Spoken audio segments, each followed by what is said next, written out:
요한복음 1장 9절로 13절입니다.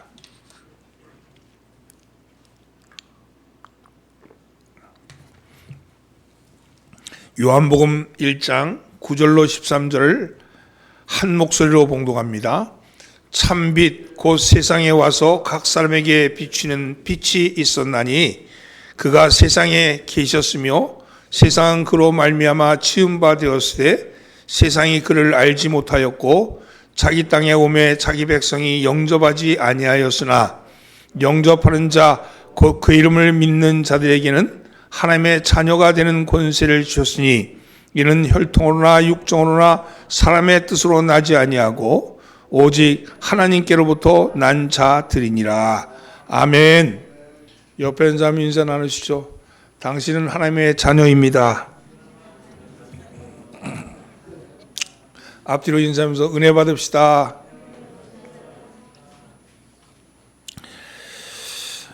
아이들을 가르치다 보면 어떤 학생이 똑똑한 학생인지를 분별할 수가 있습니다. 지금 아는 것이 많은 학생보다는 지금은 잘 몰라도 질문을 잘하는 학생이 나중에 똑똑한 학생인 것을 알게 됩니다.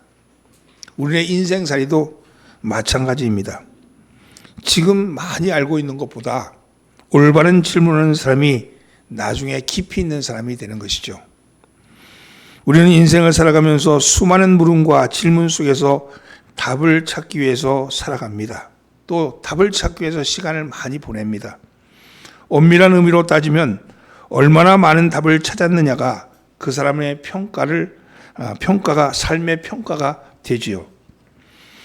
그러나 무엇보다도 그 질문 가운데 답을 찾았는데 그 답을 찾기 위한 질문 가운데 근본적인 질문을 하는 사람들, 나는 누구인가? 나는 어디서 와서 어디로 가는가? 인생의 진정한 행복이란 무엇인가? 하는 등등의 인간의 가장 존재론적인 가장 근본적인 질문을 하는 사람이 그 질문이 우리를 영적인 곳으로 인도합니다. 실제로 인생의 근본적인 질문이 없는 사람, 근본적인 물음이 없는 사람은 영적으로 구원받기가 쉽지 않습니다. 사람이 무엇을 위해 사는가 하는 질문이 없는 삶은 그저 감각적인 삶일 뿐입니다. 진정한 행복이 무엇인가 하는 진정한 행복에 대한 물음이 없는 삶은 그저 동물적인 욕구로 살아갈 따름입니다. 옆에서 사람이 죽어가는데도 그것을 보면서도 사람이 죽은다면 어떻게 될까 하는 그런 근본적인 질문이 없다면 그러한 사람은 영생의 길을 찾기가 쉽지 않을 겁니다. 그런 사람에게는 영생의 길이라는 것이 무엇인지 모르기 때문이죠. 많은 사람이 영생의 길을 찾지 않는 이유, 그것은 근본적인 질문을 하지 않기 때문에 그렇습니다. 근본적인 질문을 하고 있다는 것은 씨 뿌리는 비유에서 좋은 땅과 같은 마음밭일 겁니다. 그런 의미에서 보면 여러분들의 마음밭은 아마 씨 뿌리는 비유에 나오는 깨달음을 얻는 좋은 마음밭이 아닌가 그렇게 믿어집니다. 왜냐하면 이 자리에 나온 것 자체가 근본적으로 좋은 땅, 옥토기 때문에 나오는 것이죠. 그런데 신앙인들이 꼭 알아야 될, 그리고 신앙인들이 확실하게 물어야 될 질문이 있는데 그것은 바로 어떤 사람이 하나님의 자녀인가, 어떤 사람을 보고 하나님의 자녀라 그러는가 하는 그 물음입니다. 이 물음은요, 이미 구원을 얻은 사람이나 구원을 얻기 위한 길에 선 사람이라면 누구나 한 번 정도는 짚고 넘어가야 할 질문이기 때문입니다. 그래서 사도 요한은 요한복음을 시작하자마자 먼저 이 질문에 대한 답을 주고 있는 거예요. 어떤 사람이 하나님의 자녀인가 하는 물음에 대한 답이죠. 어떤 사람이 하나님의 자녀입니까? 또 어떻게 사는 것이 하나님의 자녀로 사는 것일까요? 오늘 이 물음을 놓고 오늘 말씀을 함께 나누려고 합니다. 어떤 사람이 하나님의 자녀냐? 첫째는요, 따라서 참빛을 영접한 사람입니다. 9절에서 12절 말씀을 함께 봉독합니다. 참빛 곧 세상에 와서 각 사람에게 비추는 빛이 있었나니 그가 세상에 계셨으며 세상은 그로 말미암아 지은 바 되었으되 세상이 그를 알지 못하였고 자기 땅에 오매 자기 백성이 영접하지 아니하였으나 영접하는 자 곧 그 이름을 믿는 자들에게는 하나님의 자녀가 되는 권세를 주셨으니, 참빛을 영접한 사람이 하나님의 자녀입니다. 여기서 빛은요, 넷째 날 만드신 태양과 달과 별에 발산하는 빛이 아닙니다. 사람들이 발견하는 수많은 빛들, 예를 들면 가시광선, 적외선, 자외선, 엑스선, 감마선, 전자파 등등 사람들이 발견한 그 빛도 아닙니다. 여기서의 참빛은 무엇일까요? 그것은 바로 하나님으로 오시는, 보이는 하나님으로 오신 예수님이라고 말씀합니다. 여기서 참빛은 보이는 하나님으로 오신 예수님입니다. 요한복음 8장 12절 말씀, 나는 세상의 빛이니 나를 따르는 자는 어둠에 다니지 아니하고 생명의 빛을 얻으리라. 우리 주님이 나는 세상의 빛이다 이렇게 말씀하셨습니다. 그 빛은 다른 한편으로 보면 하나님의 영광입니다. 하나님의 영광. 그 빛이 하나님의 영광이에요. 요한계시록 21장에 보면 22절에 하늘에 새 예루살렘 성이 있고 그 성이 있는데 그 성을 바라봤더니 그 안에 성전이 없대요. 성 안에 성전이 없어요.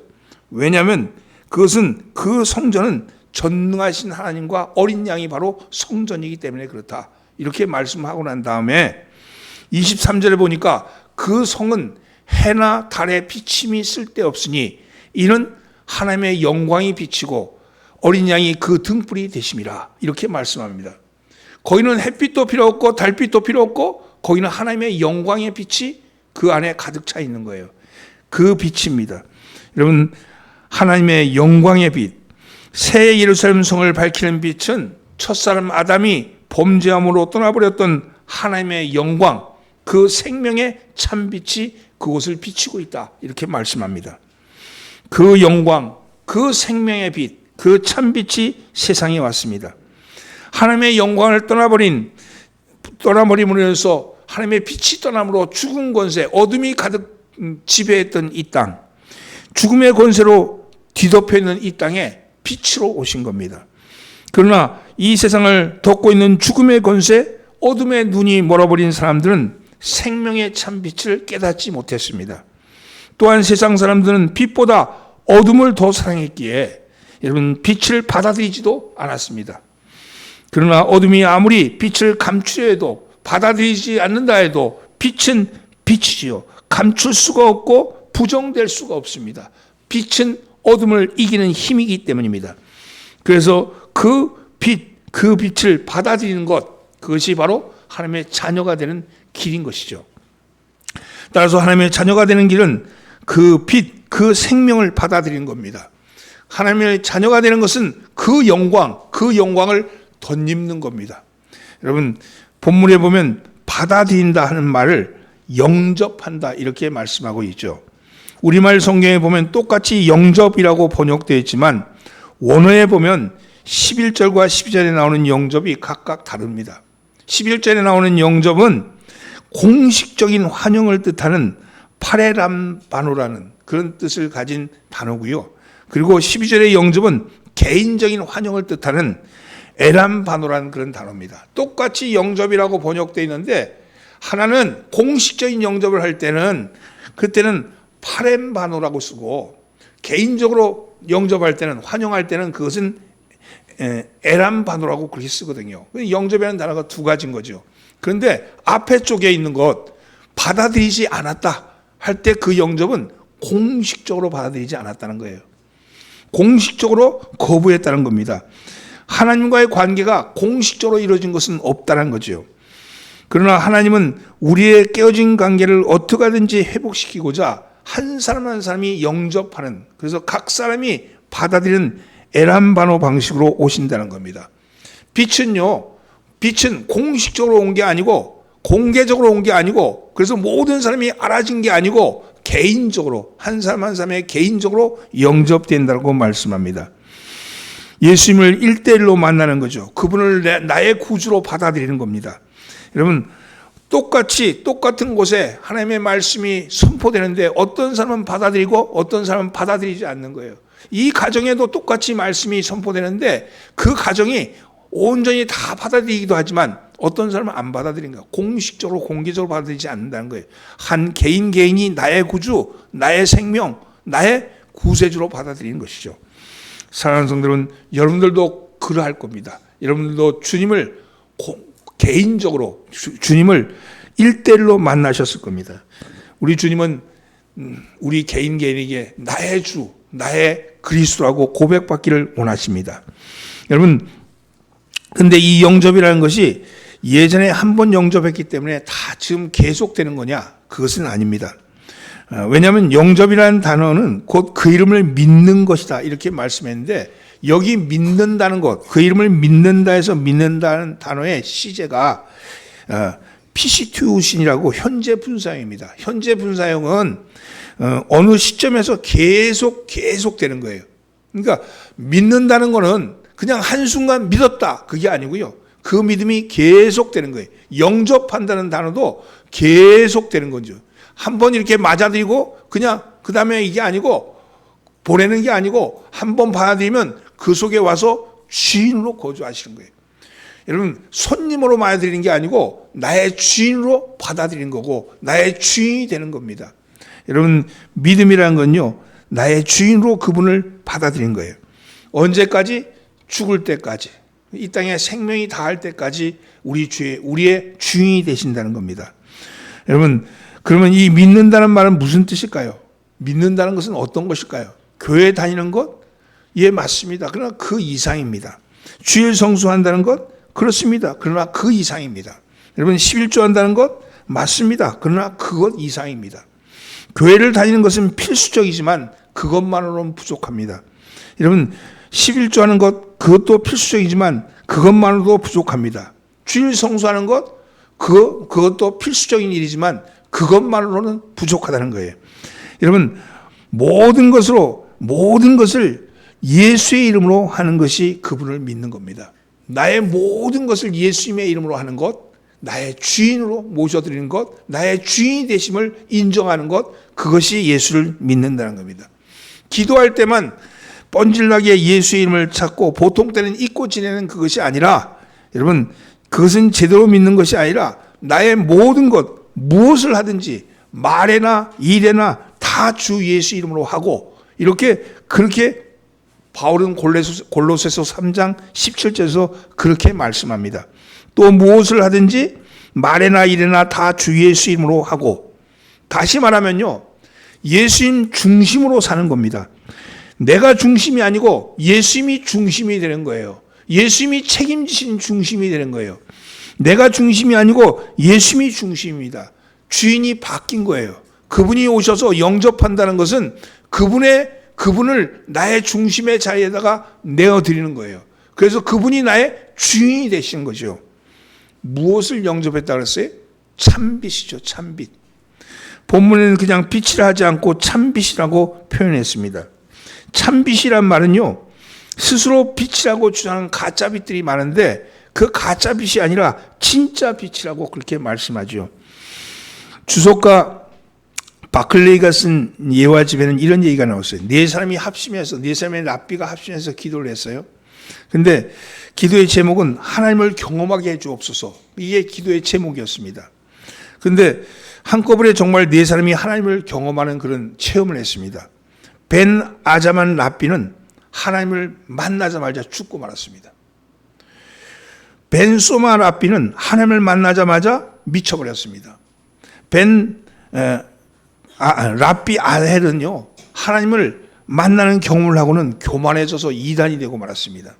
그런데 오직 네 번째 랍비인 하만 랍비만이 하나님을 경험한 후에 더욱 열심히 기도하고 헌신했답니다. 이건 뭘 얘기하냐면요, 오직 하만 랍비만이 하나님을 경험한 거예요. 하나님을 똑같이 하나님을 온다 할지라도 어떻게 받아들이느냐에 따라서 경험되어지는 것이 다르다는 겁니다. 우리도 예수님을 경험했습니다.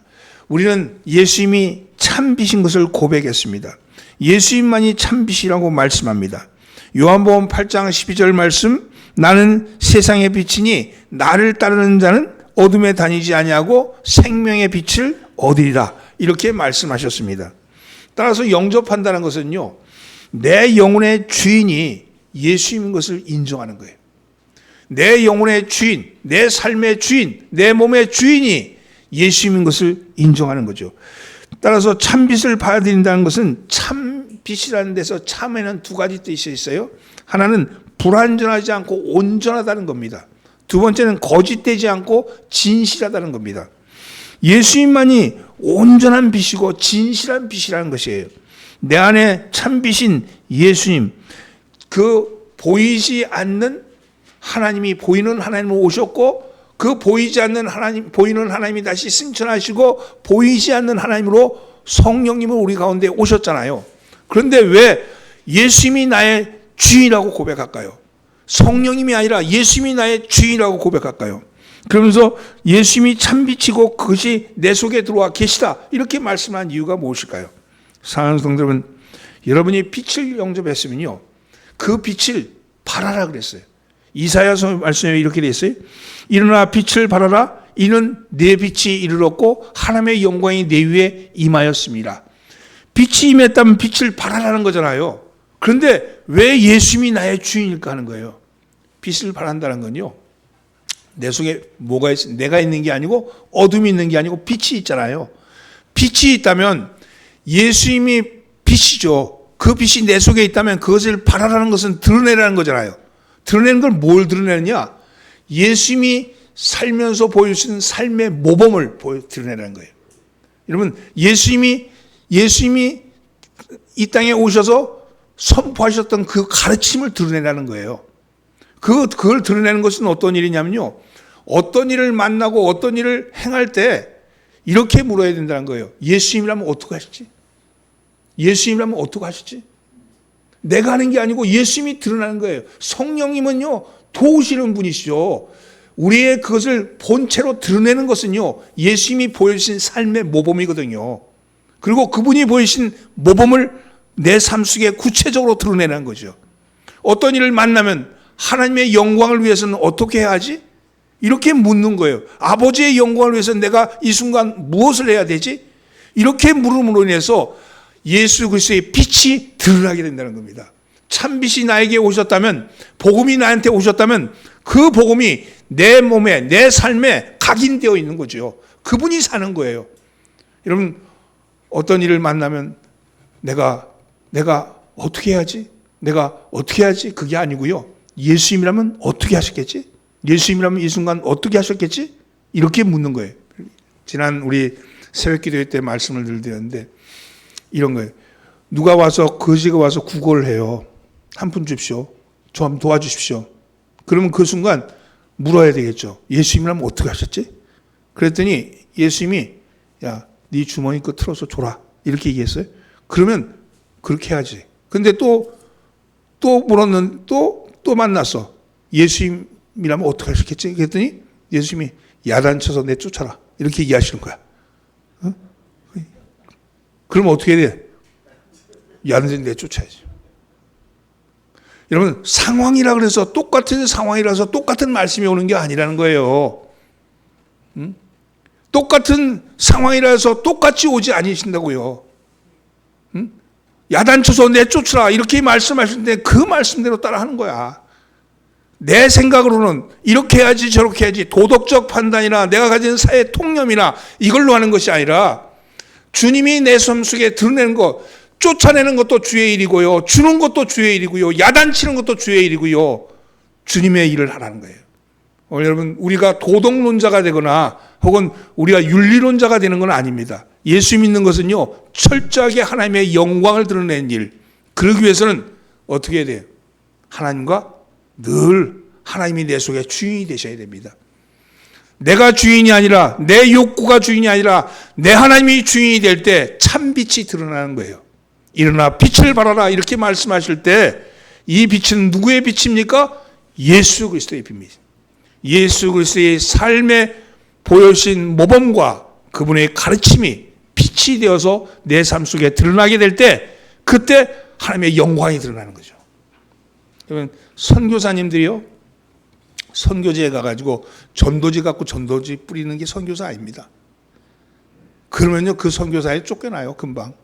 선교사는요, 그 선교 현장의 삶에 사는 거예요. 살면서 예수 그리스도가 보여주신 삶의 모범과 그분의 가르침을 살아가는 거예요. 살아가는 거예요. 살아가면서 사람들이 그걸 보면서 아, 저렇게 사는 게 생명 있는 삶이구나. 저렇게 사는 것이 사람다운 삶이구나 하는 것을 알게 하는 거죠. 그게 진정한 선교 아닙니까?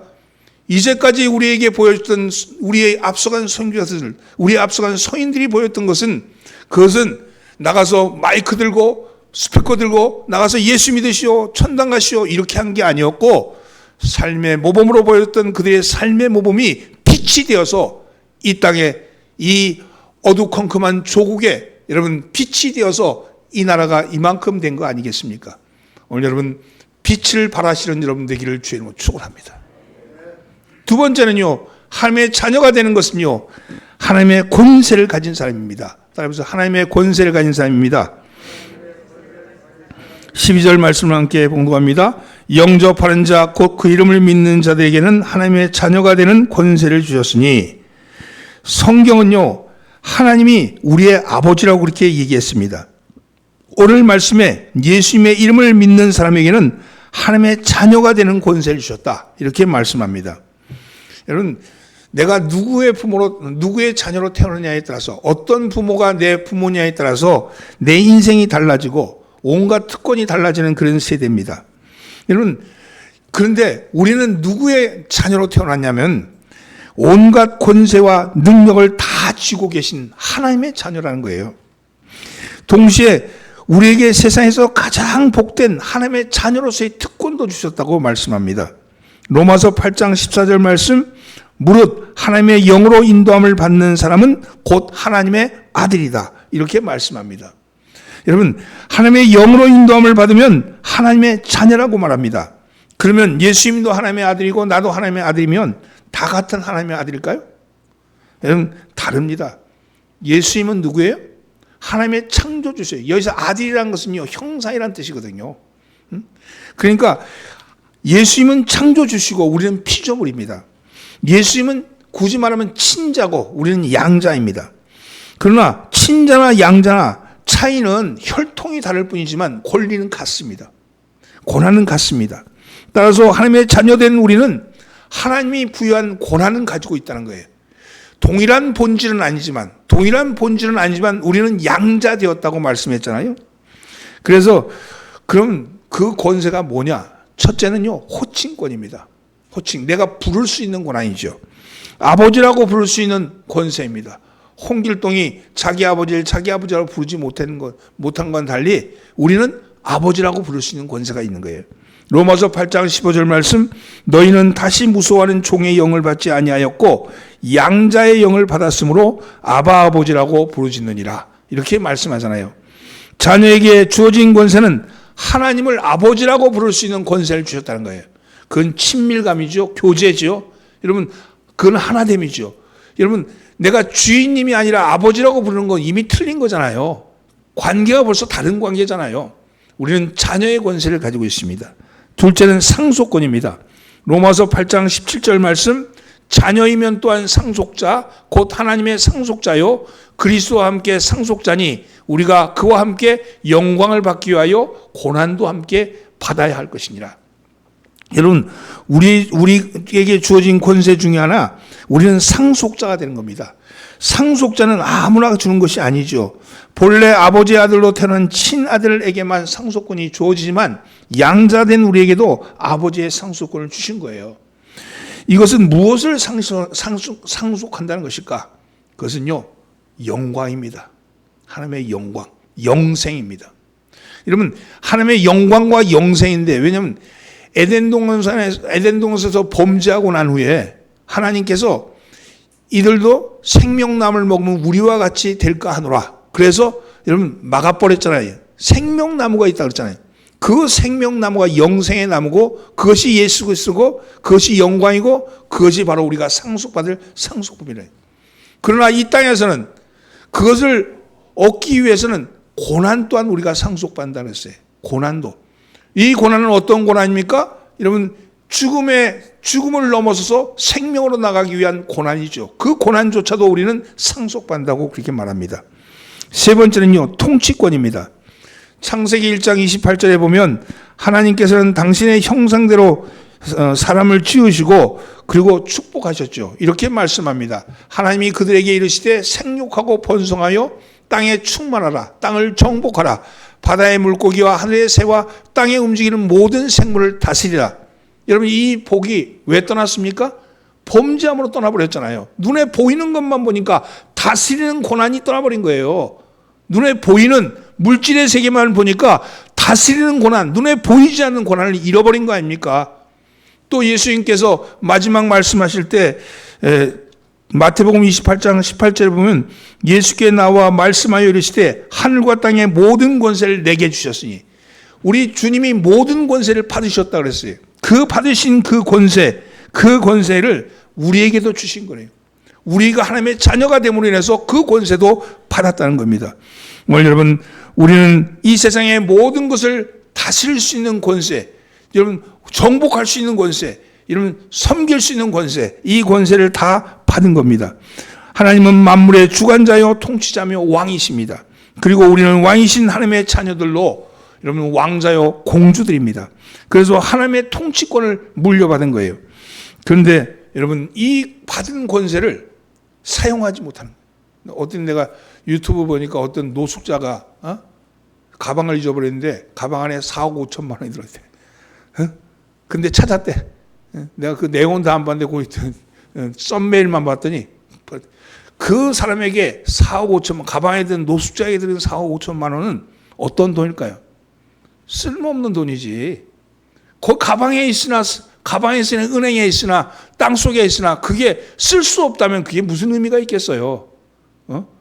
우리가 볼 때는 4억 5천만 보이지만 그걸 쓸 수 있느냐 없냐, 그게 문제 아니겠어요? 노숙자가 그거 갖고 다니면 무슨 소용이 있겠어? 죽으면 다 다른 사람이 좋아하겠지. 써야 돈이지, 써야지. 권한도 써야 되는 거예요. 다스리는 권세 써야 되는 거죠. 하나님이 우리에게 주셨는데 우리는 매일같이 다스리는 권세를 받았음에도 불구하고 그 권세를 가지고 쓰지 못한다면 무슨 소용이 있겠습니까? 여러분, 우리는 주님이 우리에게 권세를 주시면서 구하라 그러셨어요. 구하라고. 구해야 되죠. 찾으라 그러셨어요. 찾아야죠. 두드리라 그러셔서 두드려야죠. 구하지도 찾지도 두드리지 않고 그냥 멍청이 앉아있으면 하늘로부터 뚝 떨어질까요? 사단은요, 우리가 권세를 갖지 못했다는 그것을 감추려고 여러분 우리를 혼미하게 하고 혼란스럽게 하고 우리를 교만하게 만들고 우리를 두렵게 만들고 이럽니다. 여러분, 하나님이 주신 권세를 누리시기 바랍니다. 하나님이 주신 권세를 누리시기 바랍니다. 여러분에게 주신 권세가 있음을 여러분 깨닫고 그 권세를 누리심으로 축복을 누리는 여러분 되기를 주의 이름으로 축원합니다. 하나님 우리를 보호할 뿐만 아니라 우리가 나가는 길을 인도하신다 그랬잖아요. 보혜사 성령님이 우리가 가는 길을 동행해 주시고 인도해 주신다 그랬잖아요. 보호해 주신다 그랬잖아요. 여러분, 그것을 왜 믿지 못할까요? 여러분, 우리가 쓰지 아니하니까, 그 권세를 쓰지 아니하니까 그런 거 아닙니까? 날마다 아침마다 일어나서 주여 주님 복을 주옵소서, 주님 복을 주옵소서. 단순하게 그렇게만 해도 하나님 복 주셔요. 단순하지 않으니까, 복잡하니까 하나님이 어떻게 주지? 어떻게 주는 게 하나님이 주신 걸까? 이러고 앉아가지고 자기 혼자 꿈꾸고 있으니까 그런 거예요. 우리가 가진 권세는 쓰셔야 되는 겁니다. 오늘 여러분 쓰시는 여러분 되기를 바랍니다. 가방에다 4억 5천 집어넣고 앉아가지고 오늘은 어디 가서 얻어먹을까? 그리고 앉아서 어슬렁거리고 돌아다니고 앉아있으면 딱 할 노릇이죠. 오늘은 무슨 신문지 갖고 덮고 잘까? 이러고 앉아있으면 어리석은 짓 아니겠습니까? 오늘 여러분이 가진 권세를 쓰시는 여러분 되기를 주님으로 축원합니다. 세 번째는요, 하나님께로부터 난 사람입니다. 13절 말씀 함께 봉독합니다. 이는 혈통으로나 육정으로나 사람의 뜻으로 나지 아니하고 오직 하나님께로 난 자들이니라. 하나님의 자녀는 혈통이나 육정으로나 사람의 뜻으로 나지 아니하고 하나님께로부터 난 자들이다. 이렇게 말씀합니다. 여러분, 이걸 한 예화를 들어보면 이런 거예요. 어떤 한 청년이 있습니다. 이게 여기 청년이 있는데 골격도 좋고 그리고 근육도 조화가 이루어진 잘 빠진 정말 그런 몸매를 가지고 있고, 그리고 얼굴은 아주 매력적이고 이마는 아주 정말 명철하게 생기고, 그리고 정말 흠잡을 데 없는 그런 몸을 가지고 있는 청년이 지금 여기 누워 있어요. 근데 죽었어. 죽은 청년이 누워 있는 거예요. 이 청년은 시간이 가면 이 아름다운 몸은 부패할 뿐입니다. 이 청년에게 필요한 것은 무엇일까요? 생명을 얻는 일이죠. 그래서 이 생명을 다시 얻어야지만이 이 청년은 살아날 텐데 어떻게 하면 이 청년에게 생명을 불어넣을 수 있을까요? 여러분, 어떤 사람들은요, 시체가 자기 노력을 다해가지고 생명을 얻을 수 있다고 생각합니다. 시신이. 그래서 옆에 있는 사람이 시신에게, 야, 너는 할 수 있어. 너는 일어날 수 있어. 너는 일어나기만 하면 너의 멋진 몸매를 세상에 알릴 수 있어. 네가 일어나기만 하면 지혜로울 수 있어. 옆에서 계속 충고하고 힘을 주고 그에게 일어나라고 얘기합니다. 그런데 죽은 청년이 일어날 수 있을까요? 죽은 청년은 일어날 수 없습니다. 왜? 생명이 없으니까요. 여러분, 지식은 생명을 주지 못합니다. 충고도 생명을 주지 못합니다. 그 어떤 방법이나 방식이나 이런 요령이나 이런 것은 그에게 아무 소용이 없죠. 지식은 소용이 없는. 그랬더니 옆에 있는 사람이 심리학을 쓰면 된다고 얘기합니다. 와서 얘기합니다. 이 죽은 청년이 누워 있는 것은, 이렇게 죽은 것은 이게 과도한 스트레스 때문이고, 그 집착 때문이고, 트라우마 때문이고, 그래서 그것을 위해서는 이 청년에게 심리적인 부분에 안정을 주면 일어날 수 있을 거다. 심리적인 안정을 준다고 여러 가지 방법을 댑니다. 콤플렉스를 고치기 위해서는 어떻게 하고, 열등감을 이기는 어떻게 하고, 여러분 우등감을 만들기 위해서는 어떻게 하고, 다양한 그 심리적인 요법을 가지고 일으키려고 애를 씁니다. 그러나 생명이 없어요. 심리학에 생명이 없죠. 여러분, 교회도 심리학 가지고 하는 거 많잖아요. 심리학 가지고 일으키려는 거, 경영학으로 교인들을 생명을 주려고 드는 것, 아무 소용이 없습니다. 세 번째는요, 이것도 저것도 안 되니까 여러분 종교인을 불러옵니다. 종교인이 와가지고 특별한 예식과 성례를 통해서 일으키려고 들죠. 성직자가 와서 시체에게 봤더니 세례를 받았는지, 세례를 안 받으니까 세례를 줘야지, 성례를 치릅니다. 성만찬을 합니다. 아니, 교회에다가 가가지고 입교를 시키고 교족부에 이름을 올립니다. 그리고 교회 날마다 끌고 다닙니다. 출석을 하는 거예요. 그러나 일어납니까? 일어나지 않습니다. 종교 의식으로도 일어나지 않습니다. 그러면 어떻게 일어나야 될까요? 여러분, 단 한 가지밖에 없죠. 생명을 주시는 생명의 원천이신 그분이 오셔야 됩니다. 여러분, 이전에 이 땅에 계셨을 때 행하신 대로 그 앞에 서시고 시신인 그 생명이면 그 손에 손을 대시면서 청년아 일어나라, 이렇게 말씀하셔야지 일어날 수 있는 거예요. 생명의 주인이 일으키시는 거죠. 여러분, 생명의 주인이 누구십니까? 하나님이시죠. 우리는 누구로부터 난 자예요? 우리는 우리의 심리적인 어떤 우리 스스로가 깨우쳐서 지식으로 난 것도 아니고, 우리는 누구의 심리적인 것 때문에 교회 가면 너희가 살아난다 그래서 난 것도 아니고, 우리는 종교의식이 멋져 보여서 그 종교의식 때문에 따라온 것도 아니고, 우리는 오직 하나님께로 온 거예요. 하나님이 우리를 살리셨고 하나님이 생명을 주셨기 때문에 우리가 여기 있는 겁니다. 오늘 여러분, 우리는 생명으로부터 난 사실을 기억하시기 바랍니다. 이것이 기독교의 진리예요. 생명은 오직 하나님께로부터 온다. 혈통으로나 육정으로나 사람의 뜻으로 오지 아니하고 하나님께로부터 하나님의 자녀가 태어난다고 말씀합니다. 사랑하는 성도 여러분, 하나님께로부터 온다고 하나님을 참빛으로 영접한 우리가 하나님의 자녀입니다. 하나님의 자녀된 우리는 그러면 어떤 상태일까요? 하나님의 자녀가 되면요, 이전 것과 전혀 다른 거예요. 이런 거 태어날 때부터 이런 거 있어요. 태어나서 보니까 청소년기가 됐는데, 사춘기가 됐는데, 나는 왜 이렇게 더러운 형편에 태어났을까? 이런 생각이 들었어요. 우리 부모님은 참 가난하고 무식하죠. 그리고 우리 주변에는 정말로 똑똑한 사람 하나도 없죠. 일가 친척 다 돌아봐도 내 친구를 봐도 다 껄렁껄렁하지. 나는 도무지 내가 내 삶의 환경이 도무지 마음에 들지 않아요. 그러면 나는 내 삶에 대해서 비관적이죠. 그러니까 나오는 것이 욕이고요, 말하는 것이 비판적이고요, 다른 사람이 뭐라 그러면 틱틱거리고 달려들고요. 그랬던 삶을 살았는데 예수님을 받으셔서 그러고 나니까 어떤 현상이 일어나냐? 예수님이 내 속에 와서 생명이잖아요. 생명이 되니까 이런 것들이 아무런 문제가 안 돼요. 이것이 오히려 도리어 나에게 새로운 가능성을 주는 가능성이 되는 거예요. 여러분, 그런 것들은 나에게 힘이 되지 않고 나에게 생명이 들어오고 나니까 내게 이루어지는 모든 일은 하나님이 함께 하시고 하나님이 이루어진다고 믿어요. 그러면 다른 사람이 욕을 하면 그 욕을 오히려 받아서 그것을 긍정적인 말로 바꿔내는 거예요. 여러분, 생명이 들어오면요, 살리는 거예요. 생명이 뭡니까? 살라는 명령, 살리라는 명령 아닙니까? 그러면 살리는 일을 하는 거죠.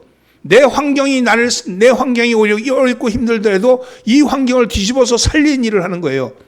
그 불안한 환경이 오히려 나에게 걸음이 되었고 나의 경험이 되었고 내가 다른 사람들을 돌아볼 수 있는 그런 눈이 열렸다고 생각하니까 오히려 더 나에게 더 깊은 내 상의 의미를 알게 한 그런 교육의 장이 된 것 아니겠습니까? 그렇다면 이제는 내가 하는 일은 살리는 일이죠. 그러면 다른 사람을 만나더라도 이런 부정적인 사람의 이야기를 들으면서 긍정적인 말로 그 사람을 풀어주고 살리는 말을 하는 거죠. 다른 사람을 아주 암울한 채 침울한 곳에 가더라도 그 사람이 가면 기분이 좋아져. 어려운 사람들이 모여 앉아서 툭툭거리면서 불평불만하는데 그 사람이 가면 새로운 비전이 보여. 그렇게 하는 게 살리는 것 아닙니까? 예수 믿는 사람요, 살리는 사람이 되셔야 돼요. 비판적인 것 누구도 비판할 수 있어요. 이것도 잘못되고 저것도 잘못되고 이것도 안 되고 저것도 안 되고 누구나 할 수 있는 거예요. 그런 것 죽음이잖아요. 죽음의 세상에서 죽음을 얘기하는 거 누구나 할 수 있는 거죠. 죽음의 세상에서 생명을 얘기하고 살리는 얘기를 하고 살려주는 얘기를 하고 다른 사람에게 희망을 줄 때 그 속에 하나님이 살아계신 거 아닙니까? 오늘 여러분, 우리는 생명입니다. 생명. 오늘 여러분, 살리라는 명령이죠. 지금 이 오미크론 바이러스로 말미암아 10만 명씩 막 확진자가 되고 다음 주면 20만 명이 될지 그 다음 주는 30만 명이 될지 여러분 다들 죽겠다고 말하는 이 땅에서 여러분 살리는 이야기를 하셔야죠. 힘 있는 이야기를 하셔야죠. 여러분 다른 사람에게 여러분 살려주는 말을 하는 여러분 되기를 주님으로 축원합니다. 하나님의 자녀로 사는 것, 그것은 우리가 하나님부터 태어난 생명이기 때문입니다. 우리는 죽지 않습니다. 죽으면 또 살아납니다. 여러분 오늘 죽으면 내일 또 살아나고 내일 죽으면 영원히 살아납니다. 오늘 여러분 우리 자신을 죽이고 내 안에 오신 그리스도의 생명을 살리시는 여러분 되기를 주님으로 축원합니다. 말씀을 정리합니다. 자녀가 자녀답게 살지 못하면 부모가 걱정하죠. 근심합니다. 우리는 하나님의 자녀입니다. 하나님의 자녀라면 하나님의 자녀답게 사셔야 합니다. 그래야 하나님의 하나님 되심을 드러낼 수 있기 때문입니다. 사랑하는 성도는 하나님의 자녀가 된다는 것은 참빛을 영접했기 때문에 그 참빛을 발해야 됩니다. 참빛이 무엇입니까? 예수 그리스도. 예수 그리스도께서 이 땅에 살면서 보여준 삶의 모범과 그분의 가르침을 드러내셔야 됩니다. 우리의 삶을 통해서 드러내셔야 합니다. 두 번째는요, 우리는 하나님의 권세를 가진 자입니다. 권세를 가진 자가 권세를 누리셔야 되죠. 여러분, 악한 생각이, 악한 마음이 낙심하고 절망하고 우리의 마음을 허망하게 하는 것이 우리를 찾아왔을 때 우리는 하나님의 자녀의 권세를 가지고 다스리셔야죠. 다스리십시오. 여러분, 그 어떤 것도 여러분들 건들 자가 없고 그 어떤 것도 여러분들 넘어뜨릴 자가 없는 줄 믿습니다. 세 번째는요, 여러분 하나님께로 난 사람이기에 생명 가운데 사셔야죠. 생명, 살라는 명령, 살리라는 명령 아닙니까? 오늘 여러분 살고 살리시는 여러분 되기를 주님으로 축원합니다. 그래서 하나님의 자녀로서의 삶을 살아내시는 이 한 주간 되시길 바라고 여러분이 하나님의 자녀인 것에 대한 자부심을 갖고 살아가시는 여러분 되기를 주님으로 축원합니다. 그래서 나는 하나님의 자녀입니다. 하나님의 자녀답게 살겠습니다. 기도합니다. 참빛을 영접했기에 우리 가운데 온 빛을 발할 수 있게 하여 주옵소서. 빛을 발하면 어둠이 물러갑니다. 빛을 발하면 부정적인 것, 악한 생각들이 사라집니다. 빛을 발하면 낙심하고 절망하고 허망했던 것들이 없어집니다. 하나님, 빛을 발해서 다른 사람을 살리는 저희들 되게 하여 주옵소서. 가진 권세를 누리지 못하고 감춰둔 자가 되지 말게 하시고 권세를 누리는 자가 되게 하여 주옵소서. 치유하시는 성령 하나님, 이 시간 죄와 저주의 값을 치르신 예수 십자가 십자가의 능력이 이 자리에 드러나게 하옵소서. 그리하여 저희의 입으로 하나님의 영광을 찬양하게 하옵소서. 치유함을 입은 저희가 하나님의 영광의 증거가 되게 하옵소서. 특별히 마귀를 대적하라고 하신 말씀에 의지하여 성령의 이끄심에 따라 예수 그리스도의 이름의 권세를 힘입어 명령합니다. 암덩어리와 악성 바이러스는 떠나갈지어다. 폐와 혈관을 잡고 있는 악한 질병은 떠나갈지어다. 신경계통에 들어와 몸을 아프게 하는 질병은 떠나갈지어다.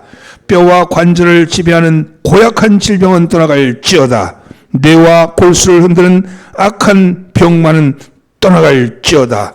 불면증과 고혈압과 당뇨와 신경계통과 분비계통을 잡고 있는 더러운 질병은 이 시간 떠나갈지어다.